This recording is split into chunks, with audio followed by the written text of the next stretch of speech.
Hello champions. तो स्वागत है आप सभी का ओनली सिलेक्शन वर्ड में। और आज हम बात करेंगे आपके डरों के बारे में, जो डर आप सता रहे हैं।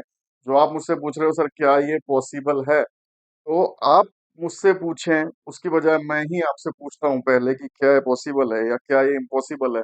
इस टाइम ईपीएफओ या ईओयू क्रैक करना क्या सच में इम्पॉसिबल है? अपने दिल पे हाथ रखिए और जवाब दीजिए मुझे, क्या ये इम्पॉसिबल है? देखिए, इम्पॉसिबल तो नहीं है, आपका भी जवाब ना ही आएगा। कुछ लोग तो क्रैक करेंगे ही, जितनी भी वैकेंसी, कुछ लोग तो उसमें जाएंगे ही।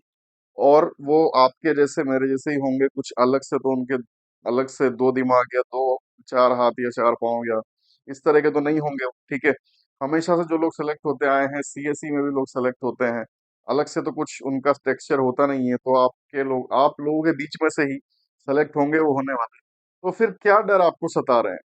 क्या इस वजह से आपको ऐसा लग रहा है कि बहुत ही मुश्किल ये इस बार होने वाला है? कुछ आपके डरों को मैंने लिखा है, तो आपके डरों पे हम बात करेंगे कि क्यों ये डर आपको सता रहे हैं। तो सबसे पहले थोड़ा सा, जब से वैकेंसी आई है आप लोग डर गए हैं क्योंकि तैयारी जो है उस लेवल की नहीं है और वैकेंसी कम है। तो उस डर के माहौल को थोड़ा ठंडा करने के लिए पहले एक शेरो शायरी से शुरुआत कर लेते हैं कि अर्ज किया है, ए खुदा तू मोहब्बत ना करना वरना बड़ा पछताएगा। ए खुदा मोहब्बत ना करना वरना बड़ा पछताएगा। मैं तो मायूस होके चला आऊंगा तेरे पास, तू जो मायूस हुआ तो कहाँ जाएगा। ठीक है, तो शुरुआत करते हैं। क्या क्या डर आपको लग रहे हैं? आपको ऐसा लग रहा है कि वैकेंसी जो है वो बहुत कम है, ठीक है। आपको ये लग रहा है कि वैकेंसी बहुत कम है, ठीक है। तो क्या बहुत ज्यादा कम है? ठीक है। 20 पोस्ट, 22 पोस्ट, 2 पोस्ट, 4 पोस्ट, हर किसी के लिए लोग फॉर्म भरते हैं पूरी जी जान लगा के और सेलेक्ट भी होते हैं, ठीक है। हर एक पोस्ट के लिए लड़ाई होती है। यहाँ तो फिर भी 230 पोस्ट हैं और 154 और 156 और 74 पोस्ट हैं। कुछ तो है करने के लिए, कुछ तो है लड़ने के लिए। बहुत कम पोस्ट भी जहाँ होती है वहां भी लोग फॉर्म भरते हैं और लड़ाई करते हैं पूरी जी जान से। दूसरा, आपको क्या लग रहा है कि लेस टाइम है, टाइम कम है। तो देखिए, जब तक नोटिफिकेशन आता नहीं है तब तक, या जब तक यूपीएससी कुछ नहीं बोल देती है तब तक, भले ही कोई भी यूट्यूबर कोई भी आपसे कुछ भी कह लें, बड़े बालों वाले चश्मे वाले या जो भी आपसे जो भी कह लें, आपको लगता है कि ये लोग सही नहीं है और अभी फॉर्म आने वाला नहीं, तो आप पढ़ते नहीं हैं, ठीक है। और जब फॉर्म आ गया तो आपको लग रहा है कि टाइम कम है, तो फिर ऐसा कभी हो सकता है? ऐसा तो कभी भी नहीं हो सकता है, ठीक है। आपको लग रहा है कंपटीशन ज्यादा हो, तो देखिए ऐसा सिर्फ आपको नहीं लगेगा, ये तो सभी को लगेगा, ठीक है। और सभी के लिए होगा जो होगा, ऐसा तो नहीं है कि सिर्फ आपके लिए होगा। उसके बाद आपको लगता है कि सिलेबस बहुत वास्ट है, ठीक है। आपको लगता है कि भाई इतना सिलेबस इतने टाइम में क्या हो पाएगा, ठीक है। सिलेबस आपको लगता है कि वास्ट है। ये आपको क्यों लगता है? क्योंकि प्लानिंग नहीं है अभी आपके पास, अभी आपके पास स्ट्रेटजी नहीं है कि कैसे आप उसको कंप्लीट करोगे, आपको खुद पे डर लगता है, ठीक है। उसके बाद आपको लगता है कि ये सब के से मैं फाइट अगर कर भी लूं, तो कहीं ऐसा ना हो पिछली बार की तरह एक ही सेंटर 60-70 लोग सेलेक्ट हो जाएं और पता लगे कि 200 कट ऑफ चली जाए एपीएफसी में भी, और इतना सब कुछ करके इतने टफ पेपर के बाद भी कट ऑफ ऐसी होगी कोई भी सेलेक्ट नहीं हो रहा हो, ठीक है। तो आपको थोड़ा सा ये डर सताता है। ये सच भी हो सकता है, लेकिन इसका हम क्या कर सकते हैं? इसके लिए सिर्फ हम और ज्यादा पढ़ाई कर सकते हैं। वैसे जब पोस्ट कम होती है तो इन चीजों की संभावना कम हो जाती है, क्योंकि बड़ी पोस्ट में फिर भी थोड़ा बहुत चल जाता है, लेकिन जब छोटी पोस्ट है, पोस्ट ही कम है, तो वहां पे संभावना कम रहती है। और यूपीएससी में खास करके, मतलब हुआ है पिछली बार, लेकिन फिर भी ये संभावना कम हो जाती है, ठीक है। और अगर होता भी है, मान लीजिए आधी सीटें ऐसी चली जाती है और आधी ही मिलती है आपको, तो उन आधी पे ही फाइट करना है आपको। उनके लिए आपको सिर्फ ज्यादा पढ़ना पड़ेगा, और ये सिर्फ आपके साथ तो होगा नहीं, कि जितने भी लोग बैठेंगे सभी सभी के साथ होगा, ठीक है। जो भी चीजें हैं सभी के साथ है, ऐसा नहीं है अकेले आपके साथ है। तो इसलिए जो होगा सबके साथ होगा। आप इसके लिए क्या कर सकते हो? सिर्फ ज्यादा पढ़ सकते हो, ज्यादा अच्छे से पढ़ सकते हो, इससे ज्यादा क्या कर सकते हो, ठीक है। हम लोग बार बार भूल जाते हैं कि वी आर जस्ट ह्यूमंस, ठीक है। We are just humans, we are not god. हम हम भगवान नहीं है, हम इंसान है। इंसान का काम है प्रयास करना, ट्राई करना, and we are still trying, ठीक है। इससे ज्यादा आप और मैं कुछ कर नहीं सकते, और वही हमारा धर्म है इंसान होने के नाते, और वही हमको करना है। एंड सेकंड जो इम्पोर्टेंट चीज है, there is nothing outside, everything is inside. कुछ भी बाहर नहीं है। आप जो बाहर देखेंगे वही दिखाई देगा जो आपके अंदर है। बाहर कुछ है ही नहीं बेसिकली। अगर 10 किलोमीटर दूर, आपको पता है वो डिस्टेंस 10 किलोमीटर है, पर अगर आपको जाना है वहां पे, तो आप कहेंगे 6-7 किलोमीटर में पहुंच जाऊंगा फटाफट से। और अगर आपको नहीं जाना है तो आप उसी डिस्टेंस को कहेंगे कि अरे 15 किलोमीटर है, कौन जाएगा। तो ये जो चीजें होती हैं ये हम ही डिसाइड करते हैं, सब हमारा ही माइंड बनाता है, क्या आसान है क्या कठिन है, क्या कहाँ पे क्या क्या प्रॉब्लम आ सकती है। देर इज नथिंग आउटसाइड, बाहर कुछ है ही नहीं, जो कुछ है आपके अपने अंदर दिल में है। और आपको किसी और से लड़ना ही नहीं, आपको सिर्फ अपने आप से लड़ना। जहां आप अपने आप से लड़के अपने आप से जीत गए, जहां आपने अपने मन को मना लिया, वहीं आपकी जीत हो जाती है। और अगर नहीं मना पाए तो हार जाते हैं। जो कहते हैं मन के हारे हारे मन की जीत, तो वो यही सच्चाई है कि आपको बाहर की दुनिया से लड़ना ही नहीं है। कंपटीशन, मोर कंपटीशन तो बाद में आता है, कंपटीशन है ही नहीं। ये सारा कंपटीशन यही है, आपके अंदर है। जब आप इसको हटा के 4 महीने रिदम से पढ़ लोगे तो कोई आपका सिलेक्शन नहीं हो सकता। ठीक है, सच्चाई ये होती है। इसके बाद आपको डर लगता है प्रीवियस एनकाउंटर्स, कि जब आपके पिछली बार एनकाउंटर हुए हैं, जब आप ऐसी सिचुएशन में गए हैं, तो कुछ ना कुछ करके नहीं हो पाया, चीजें ऐसी हो गई हैं कि आप नहीं सेलेक्ट हो पाए। तो देखिए, प्रीवियस एनकाउंटर से डर के आप कभी भी सेलेक्ट नहीं हो पाएंगे। जब भी आप उन चीजों को याद करेंगे जिनकी वजह से आपका सिलेक्शन नहीं हुआ है, तो आपको फिर लगेगा कि फिर से शायद नहीं हो पाएगा। यार, आज तक की जिंदगी में कभी भी कहीं भी कुछ तो उखाड़ा होगा, कुछ तो अच्छा किया होगा। उसको याद करो कि वो कैसे किया था, वो कैसे हुआ था, वो भी आप ही थे, वो करने वाले भी आप ही थे, कोई और नहीं था। ठीक है, तो उस पल को याद करके आगे बढ़ना है। जो एनकाउंटर आपके खराब हैं उनको भूलना बहुत जरूरी है। इसके बाद आपको लगता है सबसे बड़ा ये सारे लोगों का जो प्रॉब्लम होता है वो है सेल्फ डाउट। भाई, मेरा तो होगा ही नहीं क्योंकि मैं सीएससी की तैयारी नहीं कर रहा। जो सीएससी वाले हैं वो सोच रहे हैं कि यार हम तो सीएससी कर रहे हैं, तो सीजे भी कर रहे हैं, सोच रहे हैं हम तो सीजे भी कर रहे हैं। अलग से एक खेप चल रही होगी जो सिर्फ ईपीएफओ की कर रही होगी सबसे, और उनका हो जाएगा। ऐसा है कोई खेप? कोई ऐसे अलग से 5-10 हजार लोग हैं जो सौ से ईपीएफओ की करते आ रहे हैं? ऐसा कोई एग्जिस्ट नहीं करता। ठीक है, लेकिन लगता है कहीं ना कहीं यार कितनी सी वैकेंसी इतने लोग की होंगे। ठीक है, तो सबको एक दूसरे से डर है। जो जिस पुरानी तैयारी में है उसको दूसरे से डर है, उस खुद पे डाउट है कि यार चलो ठीक है, सर कह रहे हैं तो इन सब चीजों से भी लड़ सकते हैं। लेकिन ठीक है, दुनिया का हो सकता होगा, और अगर मेरा ही नहीं हो पाया तो इस बात पे मैं आपको एक जवाब देता हूँ। पटना में ऑफलाइन कोचिंग में एक बार एक सार्जेंट पुलिस की एक पोस्ट होती है, वो सेलेक्ट होके बंदा आया था। उसको हमने बच्चों से इंटरव्यू करवाया था कि आप पूछ लीजिए आपको जो जो पूछना है। तो थोड़े टाइम बच्चों के पास जाने से पहले उसने मुझसे एक बात कही थी जो मुझे बड़ा अच्छी लगी। वो बात उसने कहा कि हमको अपने दिमाग के लेवल को ऊंचा करना, हमको सिर्फ अपने दिमाग के लेवल को ऊंचा करना होता है। हम खुद पे इतनी मेहनत करें, हम खुद के दिमाग का लेवल ऐसा ले जाएं कि सिर्फ एग्जाम जो है वो छोटे हो जाए आपके सामने। कहने में बड़ा अजीब है, लेकिन उसने एग्जाम्पल दिया कि उसका जो एसपी थे, आईपीएस से सेलेक्ट होके आए, वो कहीं अमेरिका में पढ़ाई कर रहे थे, आईआईटी सेलेक्ट होके कहीं पे पढ़ाई कर रहे थे अमेरिका में। और वहां से उनको ख्याल आता है कि यार चलो चलते हैं अपन यूपीएससी निकालते हैं। तो जो इंडिया का टफेस्ट एग्जाम है, जिसपे अगर एक गांव का लड़का 12वीं फेल होके उसको क्रैक कर ले तो पूरी पिक्चर बन जाती है, पूरी मूवी बन जाती है। उस एग्जाम को एक जो इंडिया के सारे सरोकार से उसका कोई वास्ता नहीं है, अपनी पढ़ाई करके वो बढ़िया जॉब कर रहा है, वो आदमी सोचता है और पहली बार में आईपीएस निकाल के लगे। ठीक है, तो ये क्या है? बहुत सारे लोग आपने देखे होंगे जो हवा की तरह आते हैं, जिनका कोई लेना देना नहीं है, और वो आते हैं और एग्जाम सेलेक्ट होकर निकल जाते हैं। ऐसा कैसे होता है?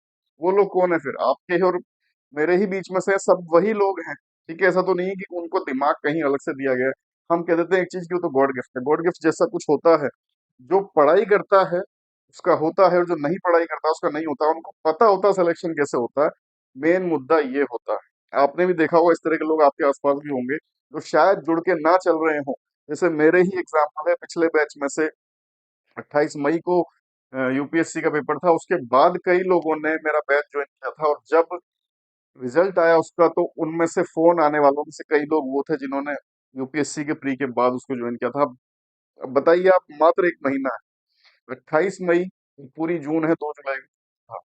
उसके बाद भी उन लोगों का सिलेक्शन काफी हुए थे। तो ऐसा क्यों? जो पहले से चल रहे हैं 4-4 5-5 महीने से, उनके उनसे भी ज्यादा उनके क्यों हो रहे हैं? मेरे हिसाब से तो वो ज्यादा डिजायरेबल हैं। लेकिन यहाँ पे डिपेंड करता है कि आप कितनी जील दिखाते हो। सिर्फ चिल्लाने से, रोने से या खुद को कोसने से सिलेक्शन नहीं होते। आपको अपने दिमाग को मना के वहीं पढ़ना होता है। वहीं मुझे उस बंदे की बात याद आती है कि आपको सारी मेहनत अपने ऊपर करनी होती है। आप अपने दिमाग के लेवल को इतना ऊंचा ले जाओ कि जो दुनिया के लिए मुश्किल है वो काम आप चुटकियों में करके निकल जाओ। और ऐसे बहुत सारे लोग मेरे भी टच में, आपके भी टच में होंगे, जो हवा की तरह आते हैं और पेपर निकाल के ले जाते हैं। तो उनकी तरह क्यों नहीं बन सकते? सिर्फ आपके दिमाग के लेवल को उठाना है, दिमाग पे काम करना है, अपने ऊपर काम करना है, ये सब चीजें ना सोचते हुए। ठीक है। इसके बाद आपको डर लगता है करंट लाइफ से। जो आज की लाइफ चल रही है, आपको लगता है कि आज जो लाइफ चल रही है, जैसे बहुत सारे मैसेजेस कॉल्स आते हैं जो अभी उनकी बहुत ही हालत खराब हो चुकी है, जब वो 2023 में जिन हालातों में थे या 2021 में, उनसे बहुत उनकी खराब हालत आज हो चुकी है। तो उनको लगता है कि जब मेरा तभी नहीं हो पाया तो आज कैसे हो पाएगा। लेकिन आपने हमेशा जो सक्सेस स्टोरीज देखी होंगी, उन लोगों की हालत खराब ही होती है। ठीक है, जिनका सिलेक्शन होता है उनकी हालत खराब ही होती है। तो हमेशा खराब हालत वालों का ही क्यों सिलेक्शन होता है? क्योंकि उन्हें उनकी इतनी जरूरत होती है उस पोस्ट की, उस चीज की उन्हें इतनी जरूरत होती है। तो यहाँ पे सब कुछ जो डिपेंड करता है वो जरूरत से डिपेंड करता है।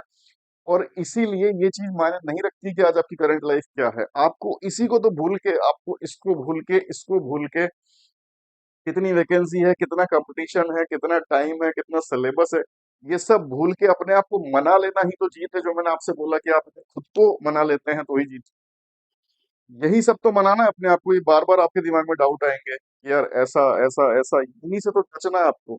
इसके बाद आपको लगता है कि सरप्राइज फैक्टर, जो सब कुछ होके भी, सब सारी तैयारी करके उन कुछ दिनों में, लास्ट के कुछ दिनों में, या जब जस्ट पेपर देने जा रहे हैं, तब कुछ सरप्राइज फैक्टर ऐसा आ जाए जिसको आप हैंडल ना करें।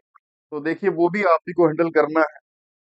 चाहे वो सरप्राइज फैक्टर यूपीएससी की तरफ से आ जाए, जैसे पिछली बार न्यूमेरिकल्स आ गए थे, ठीक है, या फिर वो पेपर लीक जैसा कुछ हो जाए, या फिर वो आपकी ही जिंदगी में, निजी आपकी जिंदगी में लास्ट के दिनों में कुछ हो जाए। देखिए इस चीज से आप डर सकते हैं, लेकिन इस डर की वजह से आप बैठ नहीं सकते, क्योंकि इसका कोई जवाब नहीं है इसी की तरफ। ये सरप्राइज फैक्टर कुछ भी हो सकता है, लेकिन इससे डर के आप अगर हथियार डाल देंगे तो आप वहीं। ठीक है। तो ये सारे आपके डर हैं, और भी जो आपके डर हो इनके अलावा, उसको कमेंट बॉक्स में भेजिएगा। मैं कोशिश करूंगा उन पे बात करने की। और साथ में डर की एक सबसे बड़ी कमी क्या होती है? डर की सबसे बड़ी कमी ये होती है कि जब हमें डर लगता है तो हम ये भूल जाते हैं कि हमें क्या मिलने वाला है। हम गेन भूल जाते हैं, हमको मिलने क्या वाला है वो साइड हम कंप्लीटली भूल जाते हैं जब हमको डर लगता है। अगर डर आपके ऐसे हैं जो आपको और पढ़ने पे मजबूर करते हैं, जैसे मेरे चैनल पे भी बहुत सारे जो सिलेक्टेड लोग हैं, उनके इंटरव्यू पड़े हुए हैं, तो आप देखोगे कि सर हमें डर लगता था कि दूसरा पढ़ा हुआ हमारी सिलेक्शन नहीं होगा, तो हमको और पढ़ना चाहिए। ऐसे डर जो आपको और पढ़वाते हैं वो डर अच्छे हैं। लेकिन ऐसे डर जिनसे आप डर के पढ़ाई छोड़ देते हो, वो डर बेकार है। और डर की सबसे खराब बात क्या है कि आप ये भूल जाते हैं कि आपको मिलने क्या वाला है। जैसे एक मूवी है, उसमें यही होता है कि एक करीब लोन है बहुत बड़ा, और उस बड़े लोन के एवज में छोटा अमाउंट, मान लीजिए कि 2000 करोड़ का लोन है और 1000 करोड़ किसी के पास है, वो संपत्ति किसी को दी जाती है। तो उसको डर लगता है कि यार ये तो मेरे ऊपर लोन छोड़ के चला गया 1000 का। लेकिन फिर वो बैठ के दिमाग लगाता है कि 1000 करोड़ का लोन है, लेकिन मेरे पास कम से कम 1000 करोड़ तो है, जिससे मैं 2000 करोड़ की सोच सकता हूँ। आज तक तो मेरे पास ये भी नहीं था। और जब वो उस चीज पर दिमाग लगाता है, तब वो उस 1000 करोड़ से वो ना सिर्फ लोन चुकाता है, बल्कि बहुत अच्छे से अपनी जिंदगी को चलाता है। तो डर की सबसे खराब बात ये होती है कि आप ये भूल जाते हैं कि आपके पास क्या है। तो अगर आप इन पक्ष को देखेंगे कि आपको क्या मिलने वाला है, तो जरूर आप आपके डरों पे काबू पा सकते हैं। देखिए आपको क्या मिलने वाला है, एक लेवल 8 या लेवल 10 की पोस्ट की जॉब है। ठीक है। यूपीएससी से बकायदा आपको मिल रही है। निकालने के बाद सारे इम्पट आपके लाइफ के खत्म हो जाएंगे। कितने क्वेश्चन किए थे, क्या निकाला था, कैसे निकाला था, कितनी नॉलेज है, क्या है, कुछ नहीं। सिलेक्शन हो गया तो हो गया। एक इंजीनियर 4 साल डिग्री करता है, उसके बाद में भी वो 5-6 साल अपनी लगाएगा जॉब करते करते, तब जाके वो यहाँ तक पहुंचेगा।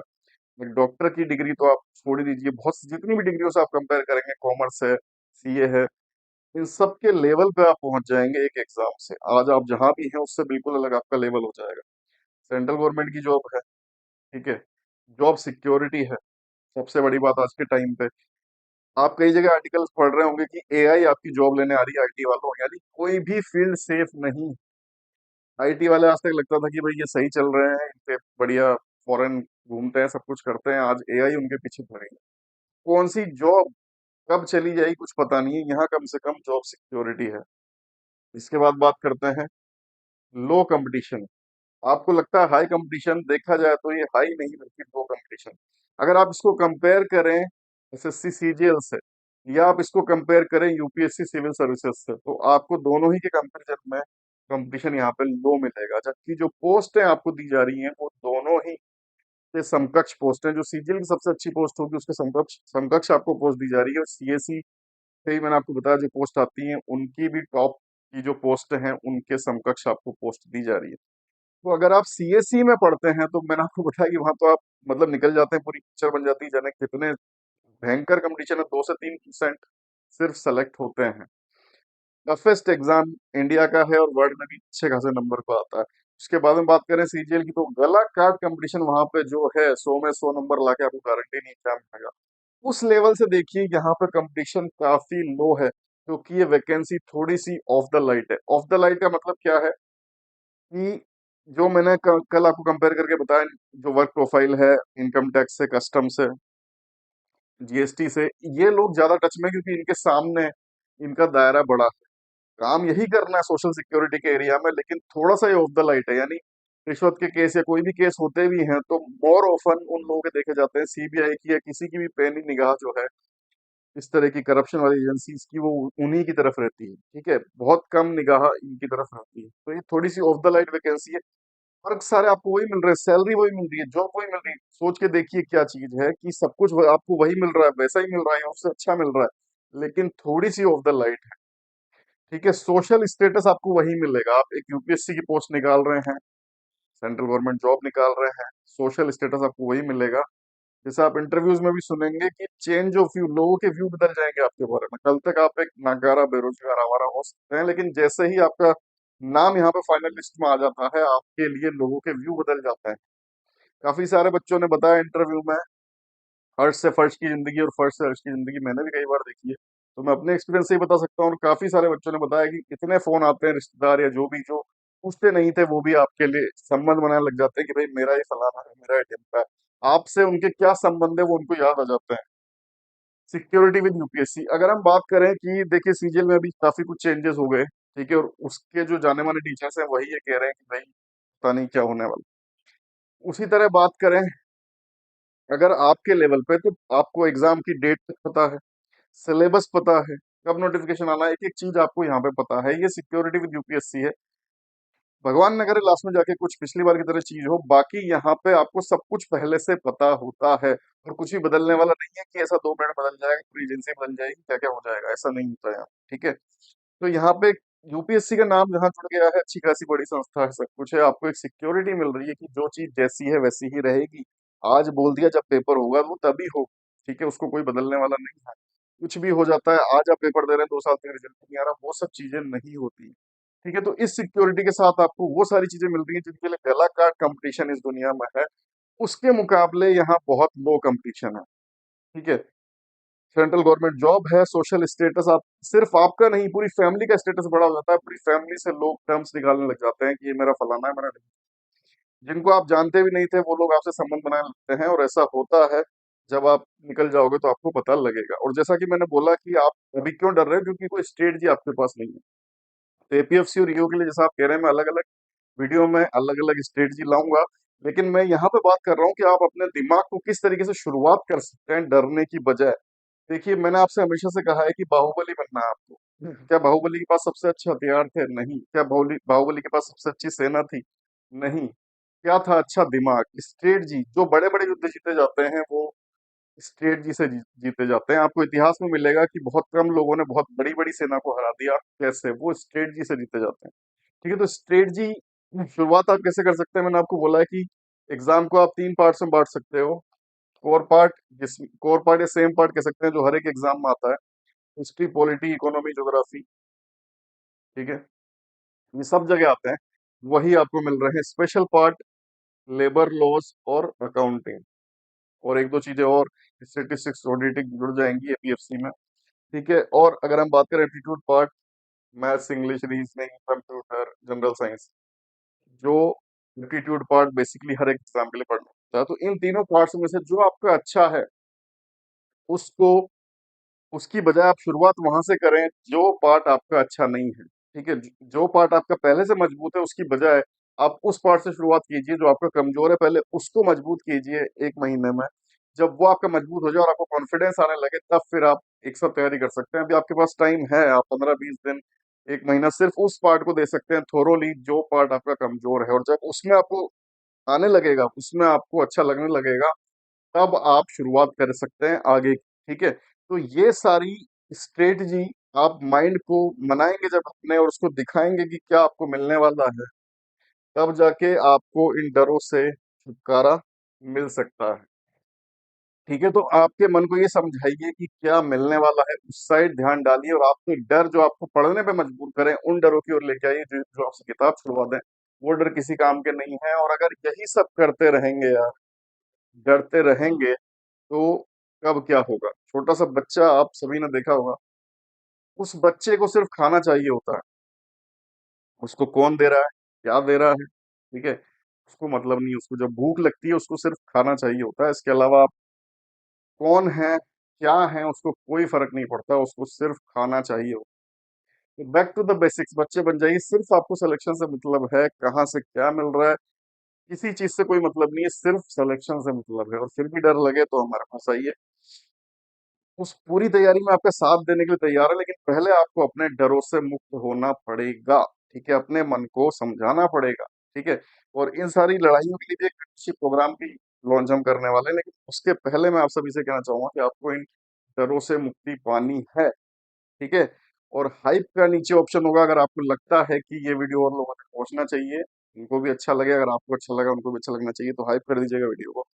चलिए मिलते हैं फिर। जो भी आपके डर हैं जरूर मुझे बताइएगा, जो भी आपके और कंसर्न हो सकते हैं, पर्सनल मैसेज कर सकते हैं टेलीग्राम पे, या फिर यहाँ पे कमेंट कर सकते हैं। मिलते हैं नेक्स्ट वीडियो में। टिल देन गुड, जय हिंद।